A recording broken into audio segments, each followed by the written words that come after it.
नमो भगवते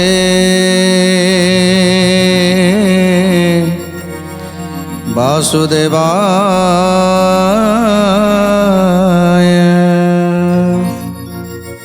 आज पुत्रर मृत्यु समय निकट हो आसी। पुत्र को 15 वर्ष पूरी जाइए। आज पिता माता चिंता जे पुआ आमर आम आगरे चली तेणु माँ कांदुंट मु कौन करी। स्वामी के कहते स्वामी चलो आम दीज जाक मरीजा कहीं आम आम पुओर मृत्यु देखिपारानी आत्महत्या करदे। तेणु आज ब्राह्मण कहते हे प्राणप्रिय आत्महत्या करवा महापाप। आत्महत्या कले आम सीना जानी शुणिकी ये जीवनटा को हारिदबा हेले आत्मा आत्मा कौटिक भी जापरनी। आत्मा कौटि भी स्थान पाइबनी। तेणु ये दुख ठारू से दुख बलिजिवो। तेणु आत्महत्या कथा केबे चिंता करना। आ कौन कहते प्राणी कर प्राण छाड़ी गले चारि ठारे तेबे से लोक जाई बसे स्वर्गपुरे। से लोक जाई बसे स्वर्गपुरे। तेबे से लोक जाई बसे स्वर्गपुरे। ब्राह्मणी जे पचारई केउ केउ ठारे मरिले स्वर्गे बसई कब आगरे। मरिले स्वर्गे बसई कहम आगरे। मरिले स्वर्गे बसई कहम आगरे। तेणु आज ब्राह्मणी कहते जदि आत्महत्या दोष ताहले कौन कले केमिति आमे मरीगले स्वर्ग प्राप्ति हवा आत्मा को कष्ट हबनी आउ आम पुत्र दुखरु मध्य त्राही पाइजिबा। तेणु सेतेबेले ब्राह्मण बुझेकी कहउछंती केमिति मले मोक्ष प्राप्ति हुए आ दुख लागेनी स्वर्ग प्राप्ति होता है।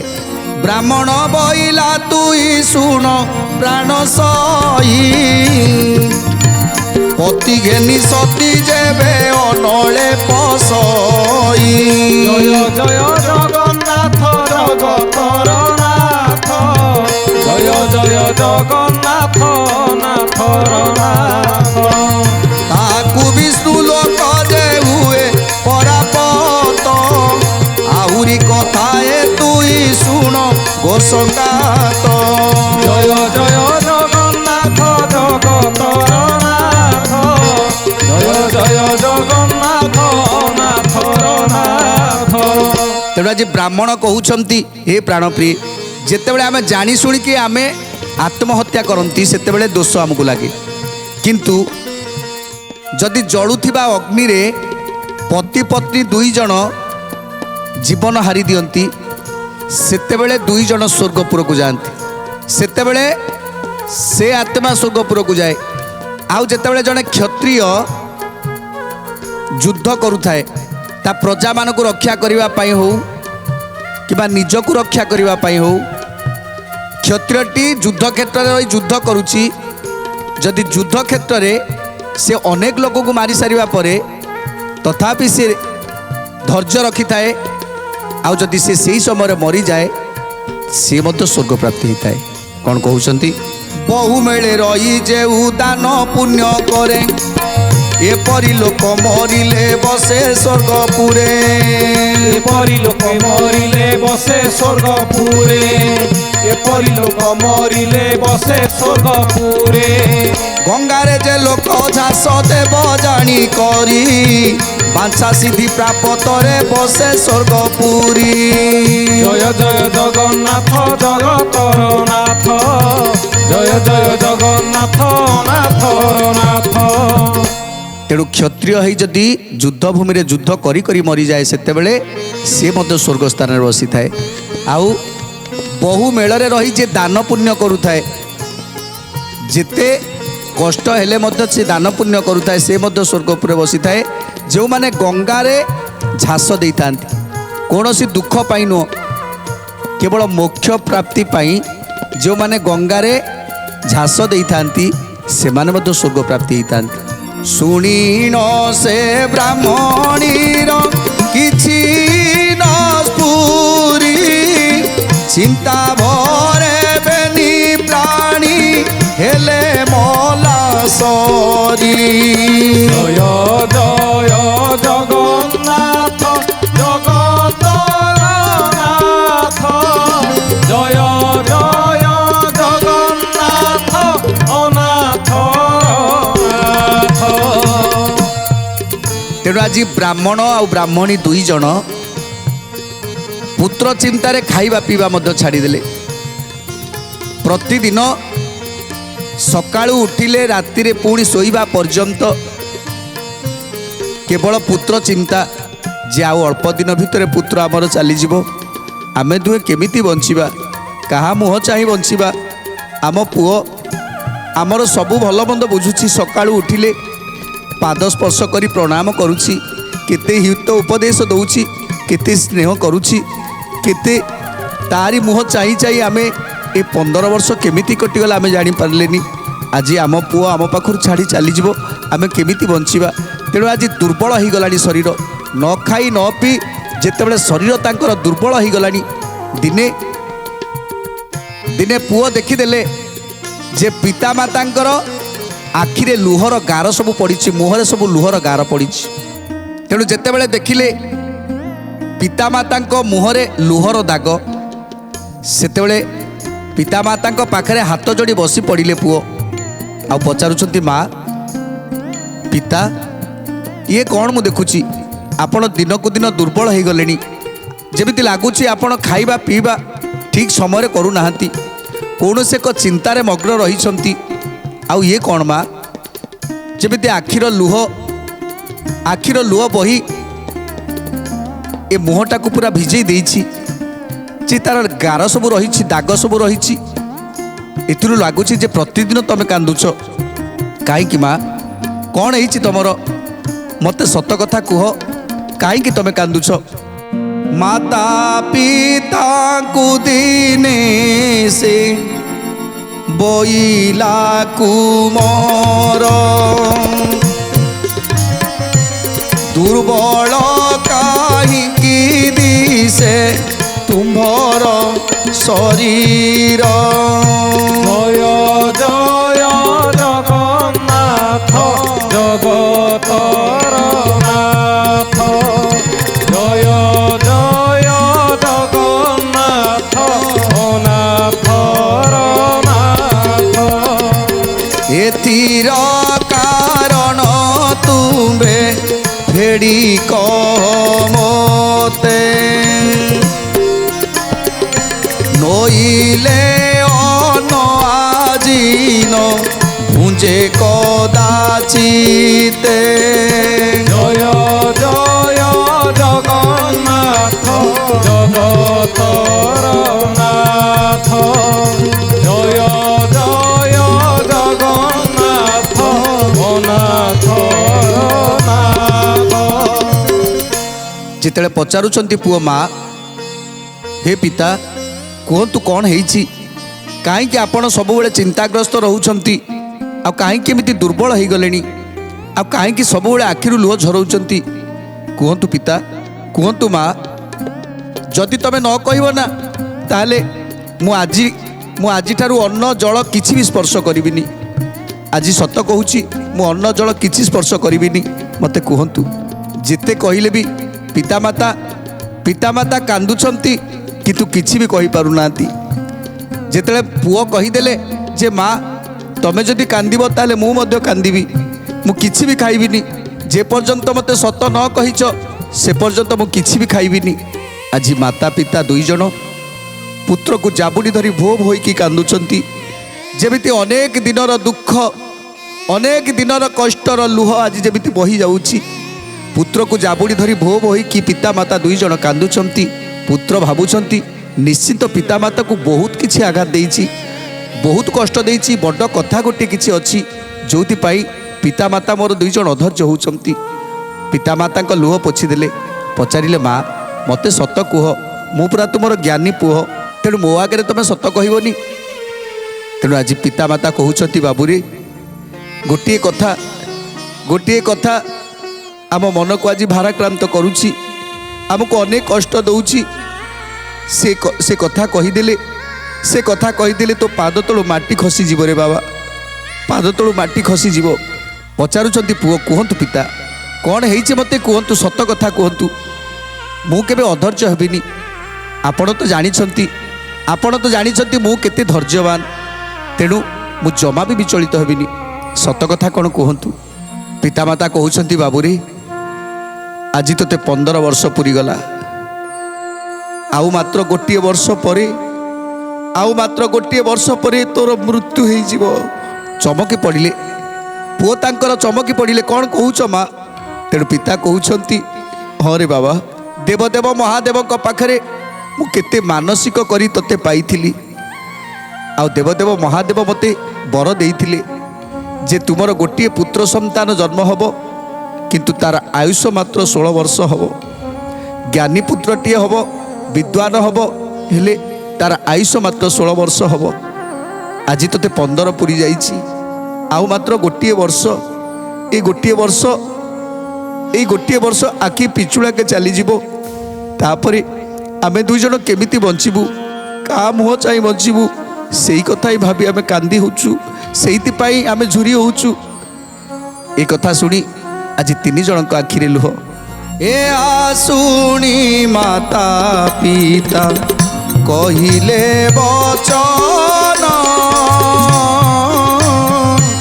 16 वर्ष रे मरिबू तुही रे नंदन। 16 वर्ष रे मरिबू तुही रे नंदन। 16 वर्ष रे मरिबू तुही रे नंदन। एबे हेलाड़ी तो तेरे 15 बरस आउ बरस केवला अरित आयुष। जय जय जगन्नाथ जगतर नाथ। जय जय जगन्नाथ अनाथर नाथ। तेणु करी चिंतारे जे आप देह झड़ी पिंडु प्राण मोर न जाए कि पाछाड़ी शुणी करी ताकू जे बोलई कुमार एथकु मनरे किछि आनन विचार। जय जय जगन्नाथ जगतर नाथ। जय जय जगन्नाथ अनाथर नाथ। आज पितामाता जाबुड़ी धरी पुओ को कोଳରେ जाबुड़ी धरी कांदुचंती आ समस्त दुख को जणाउचंती बाबूरी तोर 16 वर्ष रे मृत्यु हो जीव आउ आज तते 15 वर्ष पूरिला आउ ए गोटे वर्ष आखि पिछुड़ा के चली जीव सेते बेले आमे 2 जन बुढ़ा बुढ़ी कौन करिवु कहा मुह चाहि बंचिबु रे धन कहा मुह चाहि बंचिबु। सेइति पाई प्रतिदिन आमे 2 जन निरोलारे बसी कांदुछु तते केबे जणेबाकू देइनु आम पेट को दाना भी जाऊनी रे धन। आमे तते जेबेठारु 15 वर्ष पुरिलाणी सेबेठारु आम पेट को अन्नगंडी भी जाइनी। आज माँ आ बापांकर दुख को देखी ପୁଅ ମଧ୍ୟ କାନ୍ଦି ପକାଉଛନ୍ତି। ପିତାମାତାଙ୍କ ଆଖିରୁ ଲୁହ ପୋଛି ଦେଇ କହୁଛନ୍ତି, ମା ମୁଁ ତୁମର ଜ୍ଞାନୀ ପୁଅ ନା, ମୁଁ ତୁମର ବିଦ୍ୱାନ ପୁଅ ନା, ଏ ତିନି କାଳର କଥା ସବୁକିଛି ମୋତେ ଜଣା। କାହାକୁ କେତେବେଳେ କ'ଣ କରିବେ ସେ କଥା ମଧ୍ୟ ମୁଁ ଜାଣିଛି। ଅକର୍ମା ଦାନୀ ଦେବ ଦେବ ମହାଦେବ, ସେ ହେଉଛନ୍ତି ଅକର୍ମା ଦାନୀ। କର୍ମ ନ କରିଥିଲେ ବି ସେ ଦାନ ଦେଇ ଦିଅନ୍ତି, ଭକ୍ତର ମନକୁ ଜାଣି ସେ ଦାନକୁ ଦେଇ ଦିଅନ୍ତି। ମା ତମେ ଜମା ବ୍ୟସ୍ତ ହୋନା ମା, ବିପଦ ସମୟରେ ଯଦି ଧୈର୍ଯ୍ୟଚ୍ୟୁତ ହେବ ତାହେଲେ ବିପଦ ଆହୁରି ମାଡ଼ି ବସିବ। ବିପଦ ସମୟରେ ଯେତେ ଦମ୍ଭ ଦେଇ ଛିଡ଼ା ହେବା କଥା ଦମ୍ଭରେ ଛିଡ଼ା ହୁଅ ମା, ଧୈର୍ଯ୍ୟ ରଖ। ଦେଖିବ କପାଳ ଲିଖନକୁ କେହି ବି ଆନ କରିନାହାନ୍ତି, କପାଳ ଲିଖନ କେହି ବି ଆନ କରିନାହାନ୍ତି। ଯାହା ଆମ ଭାଗ୍ୟରେ ଥିବ ଆମେ ତାହା ଭୋଗ କରିବା। ତେଣୁ ଦୁଃଖ କଲେ, ନ ଖାଇଲେ, ନ ପିଇଲେ ଲାଭ କ'ଣ ହେବ ମା? ତେଣୁ ଏସବୁ କଥା ଜମା ବି ଚିନ୍ତା କରନା। ଦେବଦେବ ମହାଦେବଙ୍କୁ ମୁଁ ନିଶ୍ଚିତ ପ୍ରସନ୍ନ କରିବି, ଦେବଦେବ ମହାଦେବଙ୍କୁ ମୁଁ ଯେମିତି ହେଲେ ବିବଶ କରେଇବି। ତେଣୁ ଆପଣ ନିଶ୍ଚିନ୍ତରେ ରୁହନ୍ତୁ। ଆଜି ପୁତ୍ରଙ୍କର ଏ ମିଠା ମିଠା କଥାକୁ ଶୁଣି ପିତାମାତା ଦୁଇ ଜଣ ଯେମିତି ତାଙ୍କର ସମସ୍ତ ଦୁଃଖ ଭୁଲିଗଲେ, ସମସ୍ତ ଦୁଃଖକୁ ଭୁଲିଗଲେ। ଆଉ ଧୀରେ ଧୀରେ ମନ ଭିତରେ ବିଶ୍ୱାସ ଆଣିବାକୁ ଲାଗିଲେ ଯେ ଆମ ପୁଅ ତ ଜ୍ଞାନୀ, ସେ ନିଶ୍ଚିତ ଭାବରେ କିଛି ନା କିଛି କରିବ। ତେଣୁ ପିତାମାତା ଦୁଇ ଜଣ ଚାଲିଗଲେ।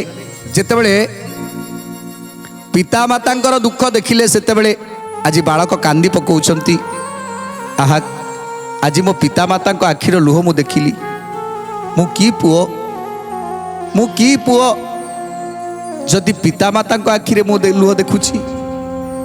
ତେଣୁ ମୋ ଭଳି ଅଭାଗା ବୋଧେ ସଂସାରରେ କେହି ନାହାନ୍ତି ଯିଏ ଆଜି ପିତାମାତାଙ୍କ ଆଖିରେ ଲୁହ ଦେଖୁଛି।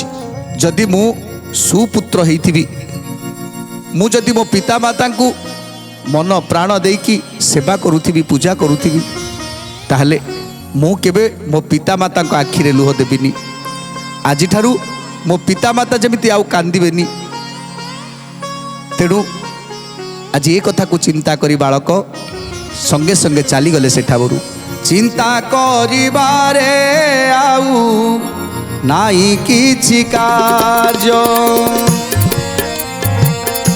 ବିପତ୍ତି କାଳରେ ଯେବେ ହୋଇବ ଧୈର୍ଯ୍ୟ, ବିପତ୍ତି କାଳରେ ଯେବେ ହୋଇବ ଧୈର୍ଯ୍ୟ, ବିପତ୍ତି କାଳରେ ଯେବେ ହୋଇବ ଧୈର୍ଯ୍ୟ। পুত্র বাকে মাতা পিতা বইলে সন, ধন সম্পদরে বাবু অছি কি কারণ, ধন সম্পদরে বাবু অছি কি কারণ, ধন সম্পদরে বাবু অছি কি কারণ। তুই জিতিলে সিনা অছি আম্ভ সবু, এথকু বিকল্প নাই আম্ভ মনে বাবু, এথকু বিকল্প নাহি আম্ভ মনে বাবু, এথকু বিকল্প নাহি আম্ভ মনে বাবু। এতে বলি পুত্র করে সর্বধন দেই, লেখন্তে হইলা ধন সহস্র বারাই। জয় জয় জগন্নাথ জগতর নাথ, জয় জয় জগন্নাথ অনাথর নাথ। আজ পিতামাতা দুই জন পুত্রକୁ କହୁଛନ୍ତି, ବାବୁରେ ମୋ ପାଖରେ ଅନେକ ଧନ ଅଛି, ଯାହାକୁ ମୁଁ ଅନେକ ପରିଶ୍ରମ କରି ରୋଜଗାର କରିଛି। ତେଣୁ ଏ ଧନରେ କ'ଣ ଅଛି? ଯଦି ମୋ ପୁଅ ନ ବଞ୍ଚିବ ତାହେଲେ ଧନକୁ ନେଇ ମୁଁ କ'ଣ କରିବି? ଏ ଯେତେ ଧନ ସବୁ ଅଛି ମୁଁ ଆଜି ତତେ ସମସ୍ତ ଧନକୁ ସମର୍ପଣ କରୁଛି ବାବୁ। ଏ ଧନକୁ ନେଇ ତୁ କିଛି ଦାନ ପୁଣ୍ୟ କରିଦେ। ଏ ଧନକୁ ସମସ୍ତ ଦୁଃଖୀ ରକ୍ଷୀମାନଙ୍କ ପାଖରୁ ଦେଇ ସମସ୍ତଙ୍କୁ ଦାନ କରି କିଛି ଆଶୀର୍ବାଦ ଗ୍ରହଣ କର, କିଛି ପୁଣ୍ୟ ଅର୍ଜନ କରିଦେ। ତେଣୁ ପିତାମାତାଙ୍କର ଏ କଥାକୁ ଶୁଣି ଆଜି ପୁତ୍ର କ'ଣ କଲେ, ପିତାମାତାଙ୍କର ଯେତେ ଧନ ଥିଲା ସେ ଧନକୁ ନେଇ ଆଜି ଦିନ ଦୁଃଖୀ ଦରିଦ୍ର ମାନଙ୍କ ପାଖରେ ସମସ୍ତଙ୍କୁ କିଛି କିଛି ଦାନ ଦେଇଦେଲେ। ଆଉ ଯାହା ଯେଉଁଠି ଦରକାର ଯେ ଜୀବଜନ୍ତୁମାନଙ୍କ ପାଇଁ କେଉଁଠି ପୋଖରୀ ଖୋଳିବା ଦରକାର ପୋଖରୀ ଖୋଳିଦେଲେ, କେଉଁଠି ଗଡ଼ିଆଟିଏ ଖୋଳିବା ଦରକାର ତାକୁ ଖୋଳିଦେଲେ, କେଉଁଠି ଗଛଟିଏ ଲଗାଇବା ଦରକାର ସେସବୁ ଲଗାଇଦେଲେ। ଯେମିତି ସାରା ସଂସାରର ମଙ୍ଗଳ ହେବ ସେ ମଙ୍ଗଳ କଥା ଚିନ୍ତା କରି ଆଜି ସମସ୍ତ ଧନକୁ ନିୟୋଜିତ କଲେ। ତେଣୁ ତାପରେ କ'ଣ ହେଲା ସୁନ୍ଦର କଥା ଜାଣିବା ପରବର୍ତ୍ତୀ ଅଧ୍ୟାୟରେ। ଆଜି ପାଇଁ ବାଣୀକୁ ବିରାମ ଦେବା, ଟିକେ ପ୍ରଭୁଙ୍କର ନାମ ସଂକୀର୍ତ୍ତନ କରି ଆଜିର କାର୍ଯ୍ୟକ୍ରମକୁ ସମାପ୍ତ କରିବା। ରାଧେ ଗୋବିନ୍ଦ ଗୋବିନ୍ଦ ଭଜ ରେ, ରାଧେ ଗୋବିନ୍ଦ ଗୋବିନ୍ଦ ଭଜ, রাধে গোবিন্দ গোবিন্দ ভজ রে, রাধে গোবিন্দ গোবিন্দ ভজ।